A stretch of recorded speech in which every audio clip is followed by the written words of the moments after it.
She smirked and said, "You're lucky I even date you. Men like you don't get women like me." I didn't argue.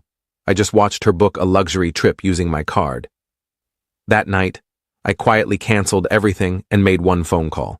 The next morning, when she walked into the airport and saw who was waiting for her at the counter, she didn't take another step. I'm Jace, 31, and I'd been dating Victoria for 8 months when everything fell apart. We met at a mutual friend's art gallery opening. She was beautiful, sophisticated, worked in fashion PR. I'm a software engineer, make decent money, but nothing crazy. From the start, she made it clear she was dating down by being with me. I thought she was joking.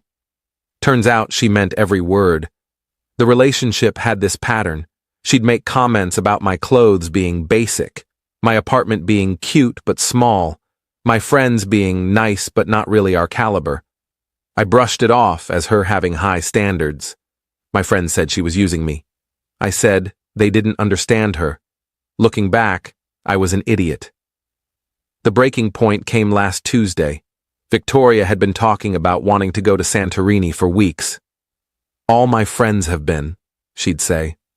"I'm the only one who hasn't gone. It's embarrassing." She'd send me links to luxury hotels, restaurants, sunset cruises. Each link was a reminder that I hadn't booked anything yet.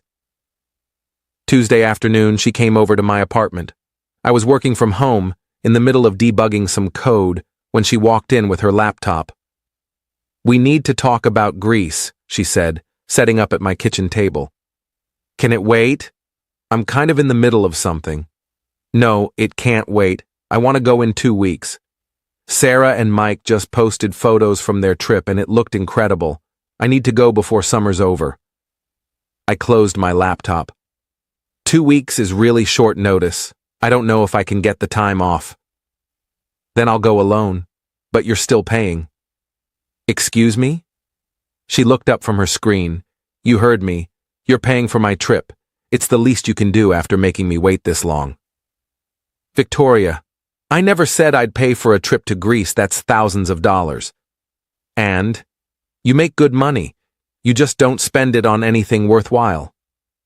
"I spend it on bills and savings and boring stuff. Meanwhile, I'm stuck dating someone who won't even take me on a proper vacation.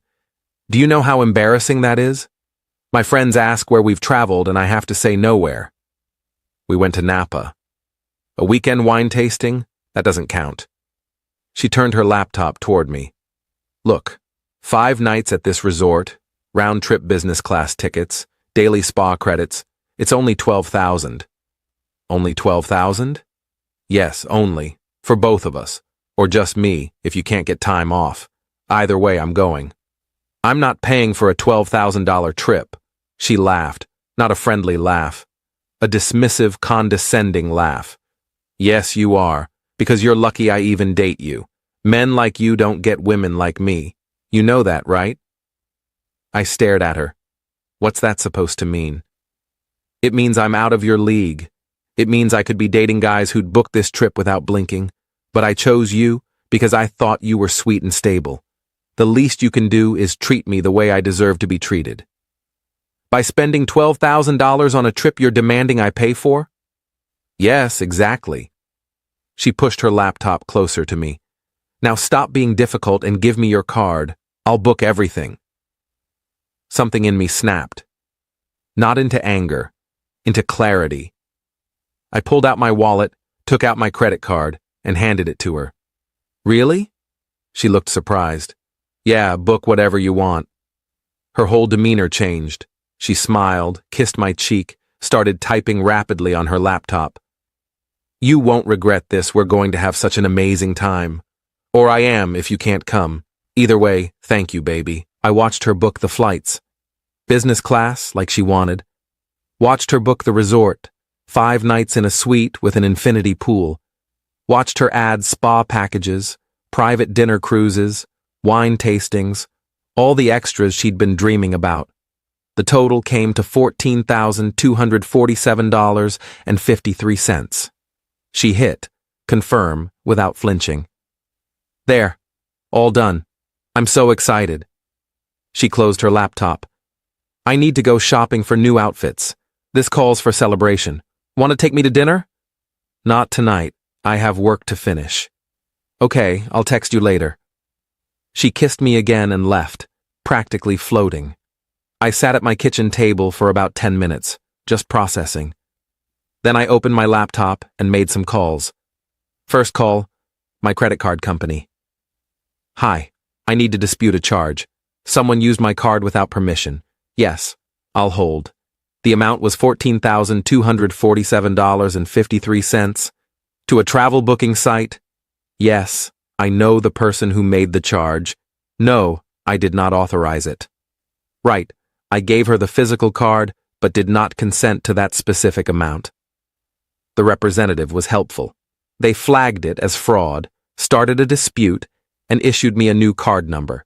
The original card was canceled immediately. Second call, the resort in Santorini. Hello, I need to cancel a reservation. Confirmation number. I read it off from the email Victoria had been CC'd on. Yes, I understand there's a cancellation fee, no refund, even though it's 2 weeks out. Okay, what if the credit card is declined? I see. The reservation gets automatically canceled. Thank you. Third call, the airline. Similar process. No refund, but if the charge doesn't go through, the tickets get canceled automatically. I spent the rest of the evening working, ordering takeout, acting like everything was normal. Victoria texted me around 8 with a photo of shopping bags. Got so many cute outfits for the trip. Can't wait. I replied, looks great. That night, the charges started reversing. The credit card company moved fast. Flagged as fraudulent, all pending transactions were declined or reversed. Victoria's entire trip, purchased on what was now a canceled card number, began systematically falling apart. I didn't sleep well. Not from guilt. From anticipation, I knew tomorrow would be interesting. Update 1. Wednesday morning, Victoria's flight was scheduled for 6 a.m. She'd texted me Tuesday night saying she was getting up at 3:30 to head to the airport, that she was too excited to sleep. I woke up at 5:30, made coffee, and waited. The call came at 6:47 a.m. Jace, what the fuck did you do? Good morning to you too. Don't good morning me. My flights are canceled. The resort has no record of my reservation. What the fuck is going on? Sounds like the charges didn't go through. The charges? You approved them. You gave me your card. I gave you my card, yeah, but I didn't give you permission to spend $14,000. Yes, you did. You watched me book everything. I watched you book things. I didn't agree to let you keep them. There's a difference. You're insane. You can't just cancel someone's trip. Actually, I can. It's my money, my card. I disputed the charges as fraud. Fraud? I'm your girlfriend. Are you? Because girlfriends generally don't tell their partners they're lucky to be dating them. Girlfriends don't say, men like you don't get women like me when demanding $14,000 vacations. Silence on the line. Then, quieter. I was joking. No, you weren't. You meant every word. And you know what? You're right. Men like me don't get women like you. Because men like me have self-respect, and women like you are users. How dare you? I'm done, Victoria. We're done. Don't contact me again. You can't break up with me over this. I'm at the fucking airport. Then I guess you should go home. Maybe call one of those guys you could have been dating instead. See if they'll book you a trip. Jace, please, I'm sorry. I didn't mean what I said yesterday. I was just excited about the trip and I got carried away. Save it. I'm blocking your number after this call. Have a nice life. Jace? I hung up, blocked her number, blocked her on all social media. Then I forwarded the entire text chain to my friend Marcus, along with a summary of what happened. In case she tries to spin this to our mutual friends, I wrote. Here's the truth.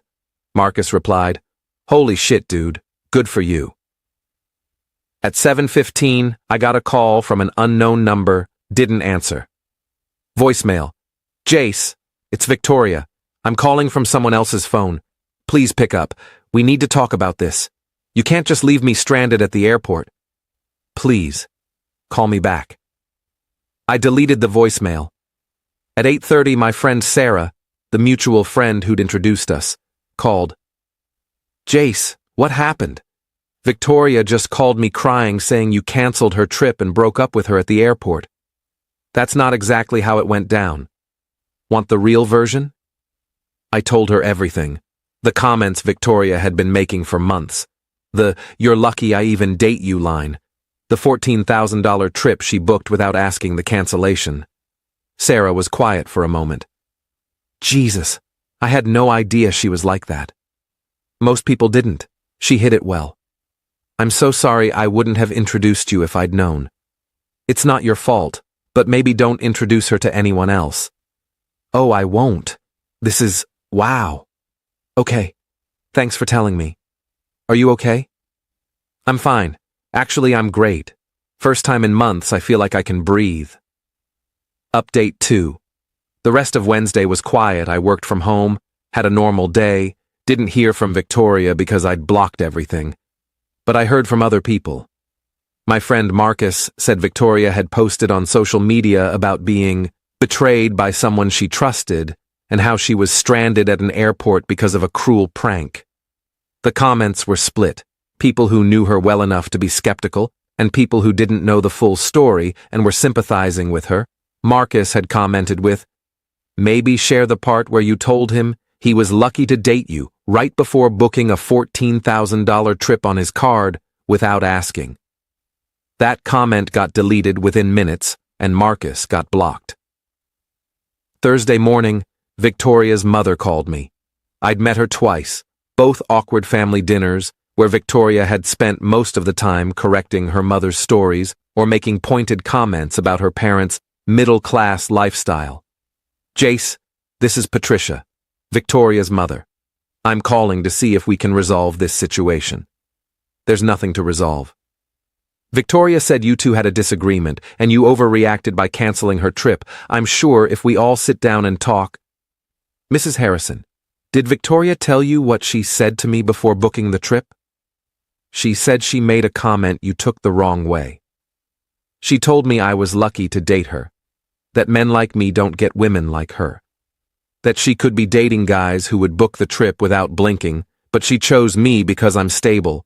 Then she demanded I give her my credit card to book a $14,000 trip I never agreed to. Silence. Mrs. Harrison? That doesn't sound like something Victoria would say. She said it, and she meant it. I'm sorry, but your daughter is a user. She's been using me for 8 months to fund a lifestyle she can't afford herself. I'm done being used. But to leave her stranded at an airport, she wasn't stranded. She could have called an Uber home. She chose to make it dramatic. Mrs. Harrison sighed. I'm going to have a conversation with my daughter. I apologize for her behavior. Thank you, but I'm not interested in reconciliation. We're done. Friday evening, I got a long email from Victoria. It had clearly been written and rewritten, formal, almost like a business email. Dear Jace, I hope this email finds you well. I wanted to reach out to apologize for my behavior earlier this week. Upon reflection, I realized that my comments were inappropriate and hurtful. I did not mean to imply that you are not worthy of my affection.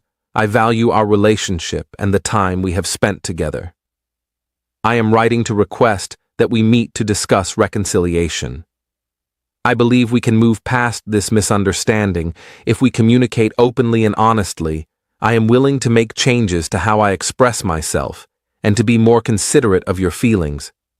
Additionally, I would like to discuss the financial aspect of the trip. While I understand you were upset, canceling everything was an extreme reaction that cost us both a significant amount of money. Perhaps we can work together to recover some of those costs or plan a more affordable trip in the future. Please let me know when you are available to meet. I am free any evening next week.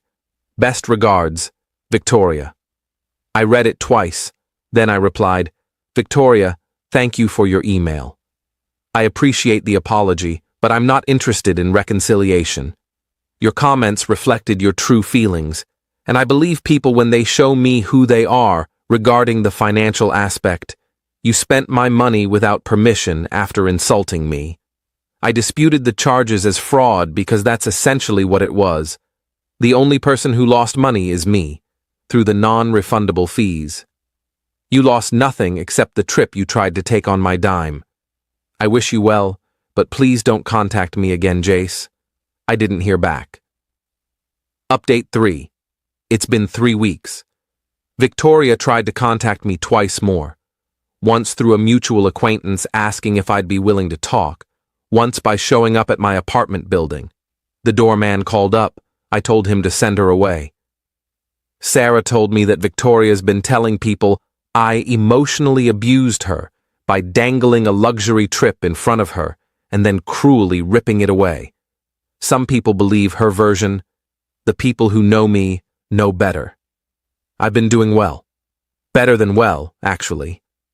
I've been going out more with friends I'd neglected while dating Victoria. Started dating someone new. Met her at a coffee shop. She's a teacher. She insisted on splitting the bill on our first date. Small thing, but it meant everything.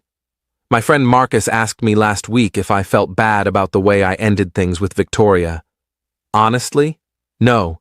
She showed me exactly who she was. I just finally believed her. You think the airport thing was too harsh? Maybe, but you know what? She stood at my kitchen table and told me I was lucky to be with her. She booked a $14,000 trip on my card without asking. She treated me like an ATM with a pulse. The airport was just the natural conclusion of her own choices. Fair point. I ran into Victoria yesterday at a grocery store. We made eye contact across the produce section. She looked like she wanted to say something. I grabbed my apples and walked away. Some conversations aren't worth having. Final update. It's been 2 months. I'm completely moved on, dating the teacher, her name's Emma, and it's refreshingly drama-free. She pays for herself. She respects my time and money. She treats me like an equal partner. It's night and day compared to Victoria.